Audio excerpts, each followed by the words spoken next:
Hello students, hope you all are good. So we have already completed all four gears: spur, helical, bevel, worm gear, their design and all the things about gear. Then we have completed IC engine component design. So cylinder and cylinder head, piston, connecting rod, crankshaft and valve. So all this kind of IC engine component design that we have already completed. Now today we are going to see introduction to bearing, means we are going to start a chapter name is bearing. So there are two types of bearing. First is sliding contact bearing and second is rolling contact bearing. Now understand sliding and rolling, these two difference mean. So what is in the sliding contact bearing? So it is basically, suppose here this is a bearing and in between this is a shaft. So here bearing and shaft, it is separated by the film of lubricant. Okay, so we will discuss a detail of sliding contact bearing later in the next chapter, but today now we are going to discuss on rolling contact bearing. Okay, so main thing for the sliding contact, that is the contacting surface either make the sliding contact or are separated by the film of lubricating, that is called the sliding contact bearing. Now rolling contact bearing. So here rolling contact bearing is quite famous and you might have seen everywhere this rolling contact bearing. Okay, so you know about what is bearing and all that, but let's just revise it. The bearing in which the connecting surface of rolling contact are known as a rolling contact bearing. It means here you can see there is a roller in between outer race and inner race. You can see the parts, outer race here and here inner race, and this is a ball. Okay, so by using this ball, the outer and inner race can rotate, and this is a place where the shaft is fitted. Okay, so here shaft is fitted and it allow to rotate, okay, from the fixed surface. This one is fixed surface. So by this way, okay, so by this way it is work. So in the rolling contact bearing, starting friction is about twice the running friction, means whenever shaft start to roll, the friction of starting is almost double, twice that the running friction. But it is also negligible if we compare with the sliding contact bearing. Okay, so sliding contact bearing have a very high friction compared to rolling friction. Due to low friction offered rolling contact bearing, it is also known as the anti-frictional bearing. So rolling contact, other name of rolling contact bearing is anti-frictional bearing. Now the coefficient of friction in a rolling contact bearing vary from 0.0005 to 0.003. You can see it is very less, okay, in a point. So mu is also very less. Now here different parts: outer race, inner race, rolling element and separator. What is separator? It is the, like here there is some, separator is provided, so it separate the ball and this races. Okay, so its only contact is here. Okay, only contact is here, and we need to arrange all this in a particular manner. So for that arrangement we need the separator, because if there is no separator, then this ball will be maybe come this side or this side, means there is no equally angular positions of the ball. So separator is there. Now here one small example for find out the frictional power loss. Simple equation: 2 pi n t upon 60 into 1000, and t we can find out by force into distance. So here already data is given, you can pause it and see it. Okay, now types of load on the rolling contact bearing. Now there are three types. First is radial load.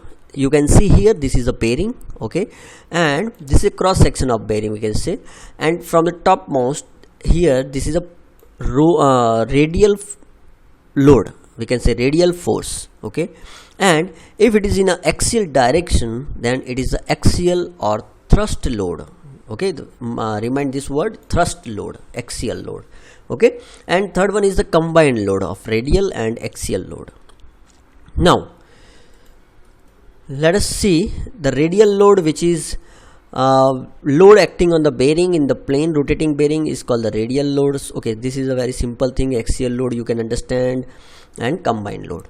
Now types of rolling contact bearing. So particular, there are two type of bearings, one is sliding and second is rolling. Again in a rolling contact bearing, again it's a two type, that is ball bearing and roller bearing. So here you can see the ball bearing use the spherical ball as a rolling element, means this is a basic example. Ball, okay, here ball is used as a rolling element, and the contact between the race and the ball or outer race and the ball is point contact, because here you can see this is a point contact, okay. So now first type of ball bearing. So here two types, ball and roller bearing. So if we talk about the ball bearing, so first type is single row deep groove ball bearing. Here you can see some blurring words, but let try to understand. I am speaking here single row deep groove ball bearing. So here this is a single row, okay, and deep groove. So single row deep groove ball bearing is mostly used for radial as well as thrust load. It can be sustained radial as well as thrust load. They have a high radial load and moderate thrust load carrying capacity, means this kind of bearing can sustain with the high radial load and moderate thrust load, okay. You can understand. Now this is a basic thing, and here the assembly of bearing plays the eccentric with the, this is all common thing, okay.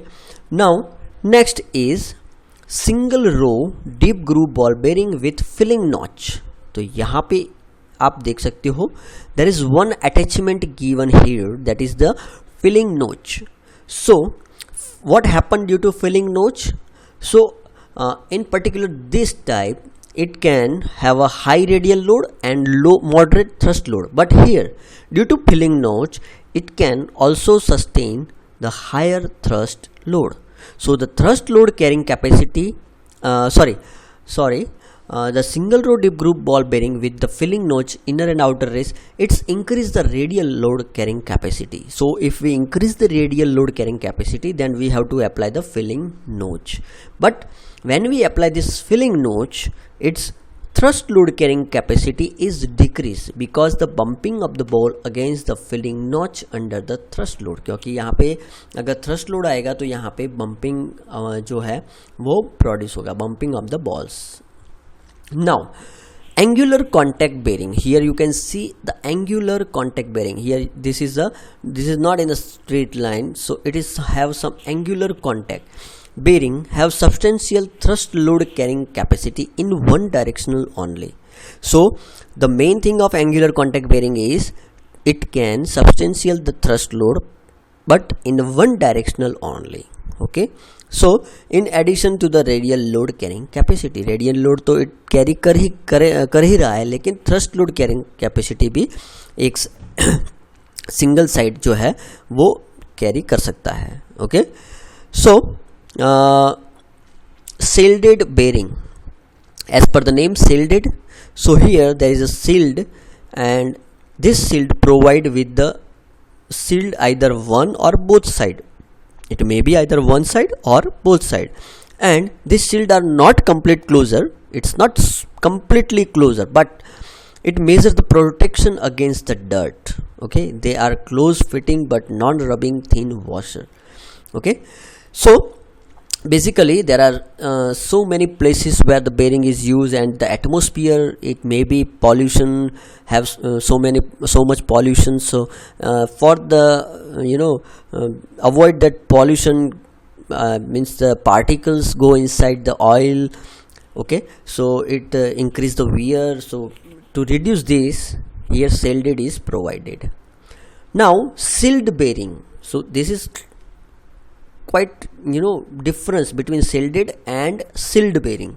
Sealed is totally sealed, means there is no way to go inside any particles. Okay, or it is totally sealed, so this is very the rubbing contact therefore provide a greater lubricate retention and protection against the contamination. Okay, now sealed bearing are lubricated at factory, however sometime it can be re-lubricated. The disadvantage of this bearing is to introduce some frictional drag and are having some wear too. Okay, now self-aligning bearing, here you can see this is a self-aligning bearing. It's normal to the single row dip groove ball bearing. Okay, first that we have seen, it's like that, but small amount of misalignment or deflection it can be sustained, it can be absorbed. However, when the shaft misalignment deflection is large, self-alignment bearing is used. So it may be external or internal self-aligning bearing. So here you can see this is an external self-aligning bearing and this is an internal self-aligning bearing. Okay, now till right now up to this we have seen the single row. Okay, now it is a double row. So double row dip groove ball bearing, it is same like single row but here double row.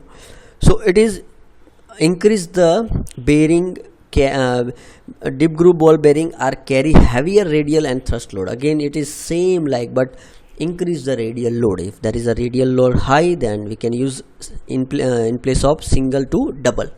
Okay, then again double row angular contact bearing. So here double row angular contact bearing have a high radial and thrust load carrying capacity. In addition, it can be take a thrust load in both side. Here you can see in a single it's having a thrust load carrying capacity in single direction, but here it can carrying the capacity in both direction.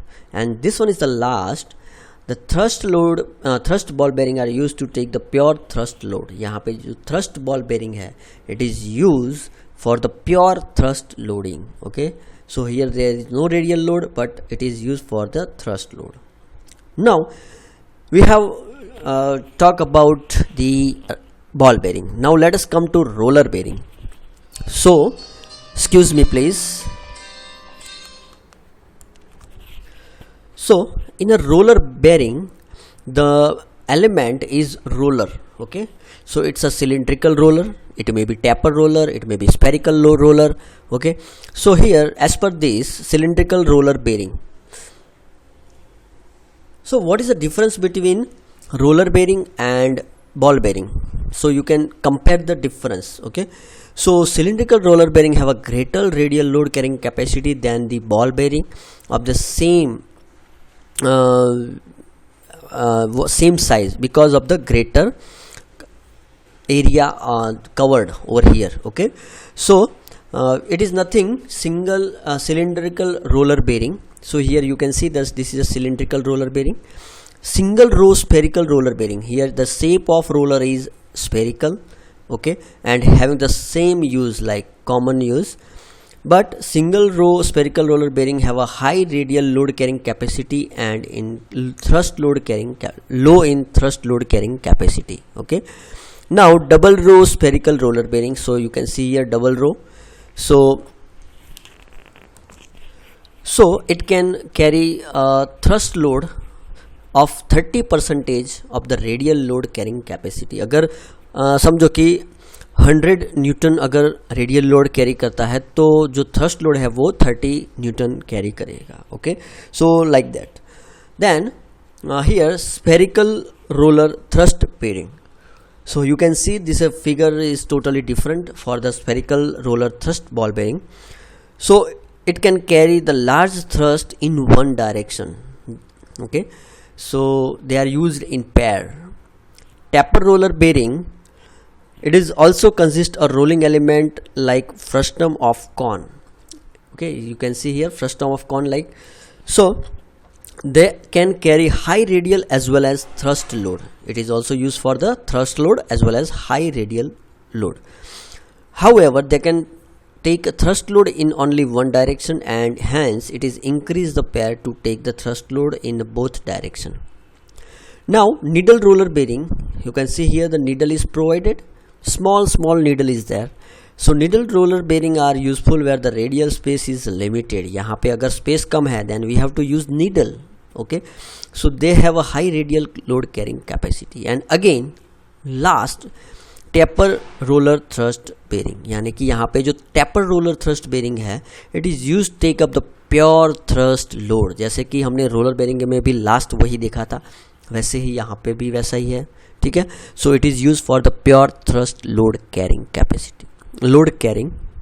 Okay, so today I think this is enough for this lecture, and next we will see the comparison between ball and roller bearing and so many other topics. So stay tuned. Thank you. Jai Hind, Jai Bharat.